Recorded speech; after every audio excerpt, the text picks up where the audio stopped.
السلام علیکم ناظرین، میں ہوں آپ کا ہوسٹ ڈاکٹر سجاد۔ آج ہم بات کریں گے پاکستانی ایگریکلچر کے بارے میں۔ جس طرح سب کو معلوم ہے کہ پاکستان ایک ایگریکلچر یا زرعی ملک ہے اور تقریباً ہمارے آبادی کا جو 60 سے لے کر 70% تک آبادی ہے وہ زراعت سے بالواسطہ یا بلا واسطہ منسلک ہے،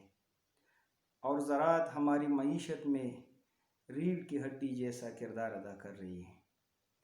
تو فارمر کو جدید ایگریکلچر ٹیکنیک سے متعارف کرانا اور اس ٹیکنالوجی کے اڈاپٹیشن سے انشاءاللہ تعالی فارمر کو بہت فائدہ ہوگا۔ اگر ہمارا فارمر لٹریٹ ہو اور وہ ماڈرن ٹیکنالوجی کو اپنائیں، وہ جو ریکمینڈڈ اصول ہے زراعت کے، اور آپ کسی بھی کراپ کو لے لیں، اس کے جو پرنسپل آف کراپ پروڈکشن ہے، اگر بآئینی ہی اس اصول کو فالو کرے تو ایک طرف اس کا انکم زیادہ آئے گا اور دوسری طرف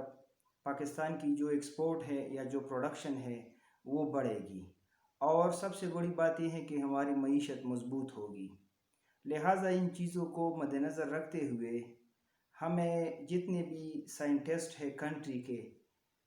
وہ الحمدللہ کام کر رہے ہیں، لیکن اس کا جو میسج ہے آپ لوگوں تک پہنچانے کے لیے یہ صرف حکومت کی ذمہ داری نہیں ہے، بلکہ جتنے بھی اسٹیک ہولڈر ہے انہیں چاہیے کہ جو رہنما اصول ہے کسی بھی فصل کو آپ لے لیں اس کی پروڈکشن کے، وہ لوگوں تک پہنچائیں تاکہ لوگ اس سے مستفید ہوں۔ اور دوسری بات یہ ہے کہ اکثر فارمر پوچھنے کے لیے آتے ہیں کہ ہم کون سی ویرائٹی کاشت کریں، اس ایرے کے لیے کون سی ویرائٹی وہ موزوں ہے، پیسٹیسائڈ کون سا اچھا ہے، اس کے علاوہ صحیح تخم ہمیں کدھر سے ملے گا۔ اس کے علاوہ اسے پتہ نہیں ہوتا کہ ہماری جو زمین ہے وہ ایسیڈک ہے یا الکلائن زمین ہے، یا مطلب یہ کہ اس کی جو فرٹیلیٹی ہے وہ کس لیول کی ہے۔ یہ تقریباً ملتے جلتے سوالات ہیں جو ہر ایک سٹیج پر آپ کسی بھی سائنٹسٹ سے پوچھ لیں تو یہ سوال سب کے لیے کامن ہے، اور جتنے ہمارے وزٹر فارمر ہوتے ہیں وہ اکثر یہ سوال پوچھتے ہیں۔ اس مقصد کے لیے یہ میری ریکویسٹ ہے تمام سٹیک ہولڈر سے کہ جو ٹیکنالوجی اگر آپ نے خود اس کو ایکسپیرینس کیا ہے یا آپ نے اس کے بارے میں پڑھا ہے، یا اگر کسی سائنٹسٹ نے کوئی ٹیکنیکس ایجاد کیا ہے یا اس پر کام کیا ہے، یا کوئی ایسی مشینری ہے جو ہمارے لیبر اور ٹائم کو بچاتی ہے، تو وہ فارمر تک پہنچائیں۔ اور یہ میسج تمام